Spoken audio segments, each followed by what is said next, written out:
Olá, sejam muito bem-vindos ao Aprendi Depois de Adulta, o podcast que vai te conduzir pelo caminho de conhecer a si mesmo de uma forma leve, porém muito realista. O meu nome é Andréia Chociai e no meu Instagram, @Andréia Chociai, e também TikTok, @Andréia Chociai, você pode conhecer um pouquinho mais sobre mim. Lá tem vários vídeos que eu tenho certeza que você vai amar, então aproveita e já me segue por lá. E quem veio de lá, quem veio de alguma das minhas redes sociais, sejam muito bem-vindos, patotinha querida! Hoje é dia 27 de setembro e no nosso 8º episódio a gente vai conversar um pouquinho sobre maturidade e chatice. Ai, Andréia, credo, você está me chamando de chata? Sim, meus amores. O fato é que quanto mais maduro você ficar, quanto mais próximo da maturidade, mais chatinho você vai ficar. Mas, hoje eu vou te explicar essa tal chatice aqui, coloque bem entre aspas. E aí você vai entender muito bem do que eu estou falando. Então, como eu sempre gosto de frisar muito neste local, tire a sua lente do julgamento, do pré-julgamento, do que você acha e ouviu falar. Vamos estar com a mentalidade muito aberta para que você entenda de uma maneira muito eficaz e consiga aplicar na tua vida. Quando eu digo que aqui é um local onde eu vou te conduzir por um caminho de conhecer a si mesmo, é justamente deixar alguns preconceitos, deixar algumas coisas que você acha, porque a gente tem muito essa coisa do assim, ai, eu defendo isso e vou morrer defendendo. E as pessoas assim pensam que mudar de opinião é, ai, Maria vai com as outras. Não. O problema é que às vezes você vai ver que você defendeu coisa errada a tua vida inteira, que você achou coisas erradas a vida inteira, e é muita maturidade você dar um passinho para trás, tá? Então, tirando a lente do julgamento, vamos contextualizar, na verdade, o chato. E calma, não estou falando aqui daquela doença sexualmente transmissível, daquele bichinho lá, né, que não conhece, dá uma olhadinha, dá uma pesquisada, mas esse papo aí eu vou deixar pro pessoal da área da saúde. Não é esse chato que eu vou falar aqui hoje. Aqui a gente vai falar de um adjetivo que algumas pessoas recebem. Porque, convenhamos, o que é chato pra mim pode não ser pra você. Essa é a pegada dos adjetivos. De saber que eu vou colocar um adjetivo em alguém e pela lente de outra pessoa pode não funcionar, mas pra mim faz todo sentido. Pra mim, por exemplo, o chato, eu chegar ao ponto de chamar alguém de chato, é provavelmente uma pessoa que ali tá beirando mais a inconveniência, a falta de noção. Por exemplo, se eu tenho uma pessoa que ela vive reclamando dos lugares, por exemplo, que eu escolho pra sair. Pra mim, ela vai levar o troféu de chata.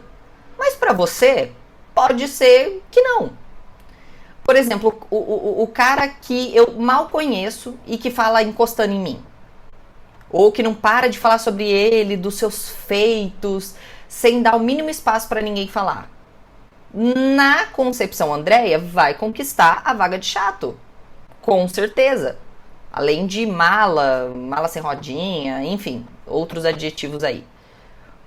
Só que nossa, que gagueira, hein? A pluralidade, ela é justamente que essas mesmas situações, para alguns de vocês, por exemplo, não seja chato e você lide bem com isso. Talvez você não ache chato o cara que fala encostando, quanto tão eu acho chato. Talvez, por exemplo, você se compadeça lá da amiga que fica reclamando de todo lugar que você escolhe para sair. E até acha engraçado. Ela tá sempre reclamando e você tenha esse sangue frio de até tirar sarro disso. E não acho chato. O que pra mim, eu acho muito chato. Porque quando a gente fala de dar um adjetivo pra alguém, na real, na grande maioria dos adjetivos, pra ele surgir, ele tem que vir de 2 pontos muito importantes. O primeiro é que o adjetivo precisa de um referencial e um adjetivo, pra eu dar um adjetivo, tem que ser uma percepção do outro. Então, com base no que eu tenho de vivência, no que eu tenho de experiência, nas situações que eu vivi, eu crio uma percepção da outra pessoa. Eu posso me dar adjetivos, mas na grande maioria das vezes a gente o faz para o outro. Então eu preciso de um referencial e se trata de uma percepção.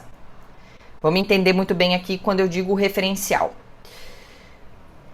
Precisa de um referencial porque se eu chamar, por exemplo, o senhor meu marido de baixinho, tendo 1,73 m, vai de encontro ao meu referencial, que é, por exemplo, eu ter 1,76 m, por mais que aquele encalacrado jure que eu não tenho 1,76 m. Ele fala pra todo mundo que eu tô doida. Ele já me mediu, viu que eu tenho 1,76 m, mas falou que não, que tá errado e que eu tô encolhendo com o tempo. Coitadinho. Porém, se você tiver 1,5 m e olhar pro Maicon com 1,73 m, você vai achar ele alto. Porque depende do teu referencial. Tu tá a 1,5 m do chão, eu tô a quase 1,80 m do chão. São referenciais diferentes. Entende? Então, por isso que o adjetivo que funciona pra mim pode não funcionar pra você. Show. Mas o adjetivo também depende de uma percepção que eu tenho do outro. E essa percepção, ela vem como base no quê? Nas experiências, por exemplo, que eu tive na vida. No meio que eu convivo, de como eu fui criada. Por exemplo, por que eu não gosto que uma pessoa que não me conhece, e na verdade até as que me conhecem, que fique me relando muito? Porque eu fui uma pessoa na infância que teve muito pouco toque físico. Filha de pai separado, meu pai é mais de 2.000 quilômetros de distância, minha mãe trabalhando o dia inteiro, com uma irmã mais nova. De certa forma, o toque físico não foi uma linguagem de amor que eu desenvolvi muito. Então, pode ser a raiz de hoje, por exemplo, eu não gostar que pessoas, principalmente as que eu não conheço, toquem em mim, relem em mim, rompam essa barreira do relar, do encostar. Mas pra você, talvez não. Pra você, inclusive, que tem uma linguagem de amor de toque físico, vai adorar que uma pessoa, enquanto fala, rela em você. Entendeu? Então, com base nessa experiência, no meio que eu tive, como eu fui criada, eu, Andréia, vou conseguir, sobre o meu ponto de vista, adjetivar a pessoa. Por isso, o que é chato pra mim, pode não ser pra você. Até aqui todo mundo entendeu? Espero que aí, na casinha de vocês, no cardio, no carro, vocês estejam, sim, professora! Muito bem. Então, agora podemos seguir aqui explicando esse conceito de chato, que já vai fazer sentido lá no final com estar ficando mais maduro e estar chato. Mas se é uma percepção individual e depende de um referencial, por que é que com a maturidade tendemos a ficar mais chatos de uma forma geral? Porque, pasme, se você ainda não tá sendo chamado de nossa, como você tá chato, ai, mas você era mais legal, você ainda não atingiu o grau de maturidade que precisa. Porque é uma coisa que você vai passar a ouvir bastante. Ai, eu preferia a Andréia de antes. Ai, eu preferia quando você fazia isso. Eu preferia quando você não sei o que lá. Ah, mas tu tá muito chata. Ai, mas você já vai embora, você é muito chata. No começo, fiquei assim, dolorida. Dolorida, acho que não seria a palavra, mas fiquei pensativa. Tipo, nossa, será que eu sou essa pessoa chata mesmo? Mas a maturidade, ela é realmente uma benção, porque, olha, chega uma hora que tu tá cagando. Realmente. Porque, ao meu ver, a maturidade, ela trouxe pra mim uma incrível capacidade de me colocar em primeiro lugar e, principalmente, dizer não. Acho que foram os dois falar assim, André, o que de mais precioso você ganhou com a maturidade? Me colocar em primeiro lugar e saber dizer não. Olha, um monte. E tentar não ficar agradando ninguém.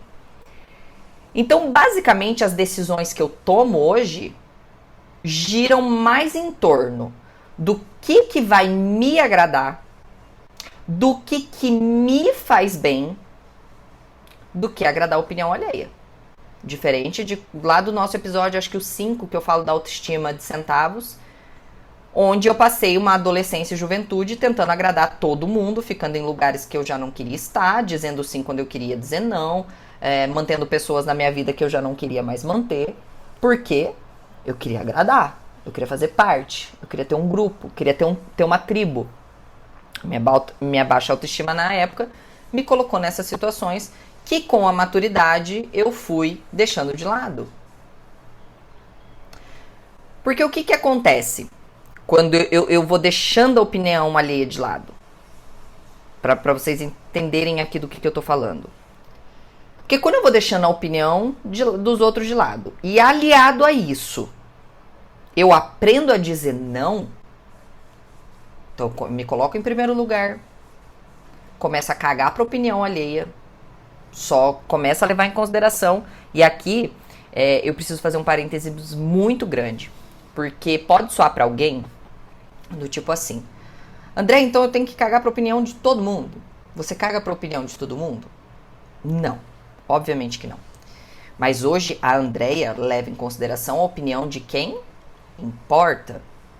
Hoje eu levo em consideração a opinião de quem convive comigo, sabe das minhas dores, conhece os meus problemas, sabe dos meus planos para o futuro e principalmente me conhece como ninguém.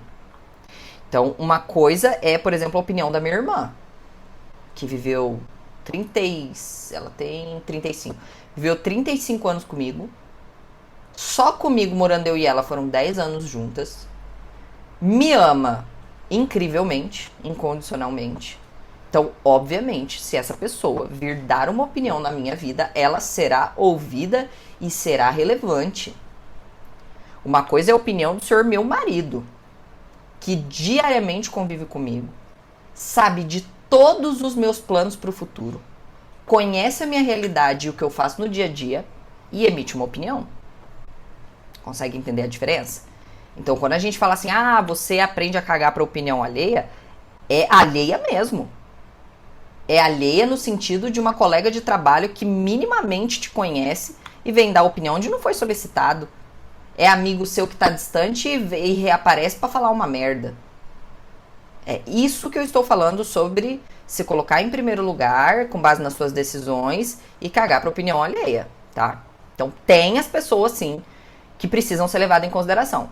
E essa é uma tarefinha. Quanto antes vocês souberem quem ouvir, mais fácil vai ficar para você não indo na onda de ninguém.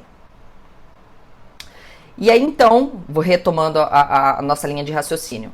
Se eu passo a tomar decisões que giram mais em torno do que eu quero, do que me faz bem, do que agradar os outros, e aprendo a dizer não, concordam comigo que eu vou desagradar muita gente? Tudo bem, em troca de eu estar agradado, de eu estar feliz. Mas vai desagradar muita gente. Principalmente quem estava na tua jugular, te sugando até a alma. Porque sabia que você nunca dizia não. Porque sabia que você sempre ia fazer. Porque sabia que você sempre ia escutar.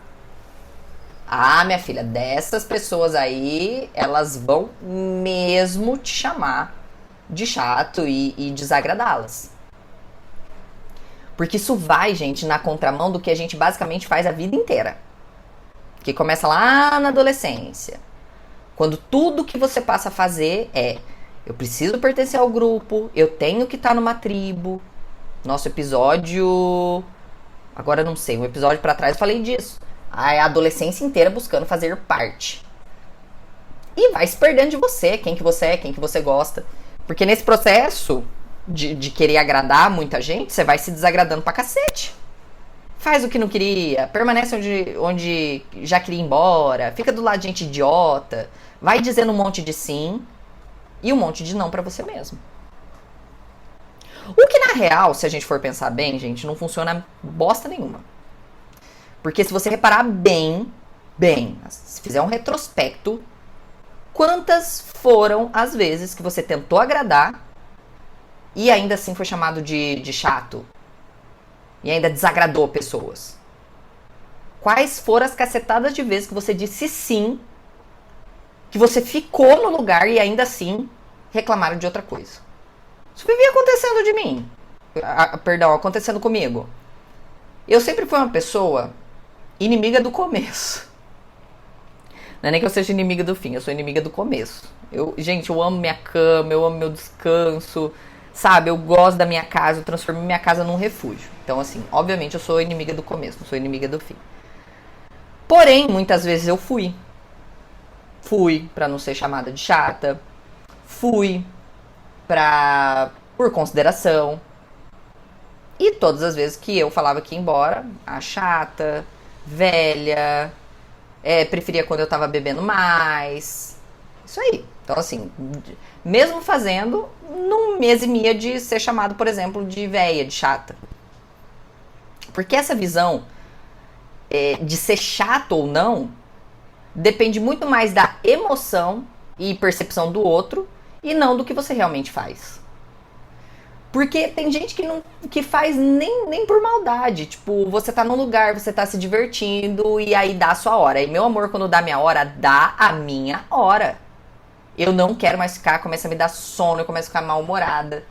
E aí a pessoa, às vezes, ela gosta da sua companhia e pela emoção dela, o jeito dela, ela vai, pô, mas que chata, fica aí, larga onde você é chata, não sei o quê.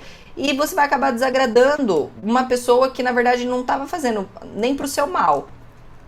Mas vai te desagradar, continuar a ficar ali, entende? Pode pensar aí também, aquela pessoa que você tem ranço. Gente, mas aquela que você não pode nem ouvir a voz. Meu Deus, eu tenho uma que eu conheci esse ano que, olha, me dá um arrepio de pensar nessa mulher falando. Assim, ranço absurdo. Se essa pessoa fizer qualquer ação boa perto de mim, ainda assim eu vou achar que ela tá fazendo pra se aparecer. E pode pensar aí na pessoa que você tem ranço. Se ela fizer qualquer coisa boa, não vai te convencer. Porque você já tem um julgamento sobre ela. Entende?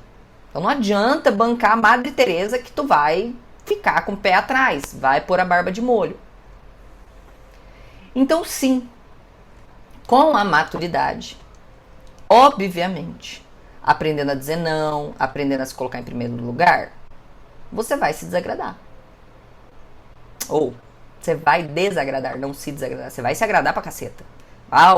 Gente, aprender a se colocar em primeiro lugar, meu Deus do céu. Bom demais, meu parceiro, bom demais. Só que você vai desagradar principalmente pessoas que se aproveitavam de você. Pessoas que abusavam do que você fazia pra elas. Que lá no fundinho, na verdade, te achavam uma idiota. Porque você estava sempre lá, sempre presente, sempre disponível. Vai desagradar a gente que tiver em você um muro de lamentação.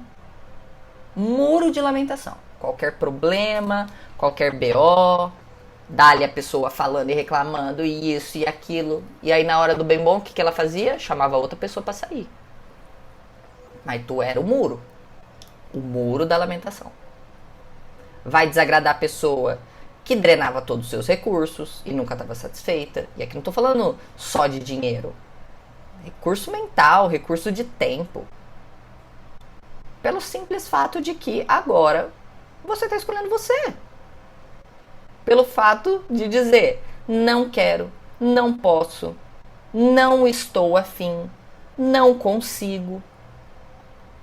E vai ser chamada de chata. E hoje, Andréia, com muita maturidade, depois de um longo processo de me conhecer, de entender a motivação do porquê algumas pessoas falam isso, de entender quem eu sou, o que eu gosto, até onde eu estou capaz de ir para fazer o bem para um amigo meu, até onde eu estou disposta a dizer um sim e depois daquele limite dizer não, que ser chamada, vista ou taxada de chata, pra mim hoje é mais um elogio. Porque a minha percepção mudou sobre esse adjetivo. E eu acabo apreciando ele, sendo na minha cabeça uma equação assim, olha, quanto mais chato, mais eu me conheço e mais eu me respeito. Então é muito importante que você seja chata com você. Seja chata com as suas decisões. Seja chata em dizer não quando você quiser, sem ter que se explicar. Sejam chatos. A gente tem que parar com essa ideia de querer agradar todo mundo. Não vai. GG. Um homem maravilhoso que passou pela terra, Jesus Cristo, foi crucificado por pessoas que estavam adulando ele há dias atrás. Não agradou todo mundo. Sofreu morte de cruz. Não vai agradar. Esqueça essa ideia infantil e imatura de que você vai agradar todo mundo. Para viver fugindo do adjetivo de ser chamada de chata. Ai, só pensa, né? Sim. Posso te dizer uma coisa? Vai chegar um momento da sua vida que você precisa parar para pensar em você, porque senão ninguém vai pensar. Porque cada um é projeto de si mesmo. A gente pode cuidar dos nossos filhos durante a infância, durante a adolescência, durante a juventude. Mas vai chegar um determinado momento que as decisões precisam ser tomadas por eles. Da mesma forma você precisa crescer e amadurecer a ponto de tomar as próprias decisões. De preferência, decisões que te agradem, que te coloquem em primeiro lugar. Então, meu conselho para vocês hoje é: sejam chatos. Aprendam a mudar a percepção de vocês em relação a esse adjetivo. Entendam que ser chato é sim se agradar, dizer não quando for preciso. Ok, meus amores? Espero muito que esse episódio tenha ajudado vocês, que vocês compartilhem com muita gente, porque eu estou esperançosa que chegaremos no Top 10 Brasil muito em breve, e isso só vai acontecer graças a quem? A quem? A vocês, meus curicos e curicas maravilhosas. Então é isso, pessoal. Se te ajudou de alguma forma, deixa aqui nos comentários que eu vou adorar saber. Um beijo e até o próximo episódio. Tchau, tchau.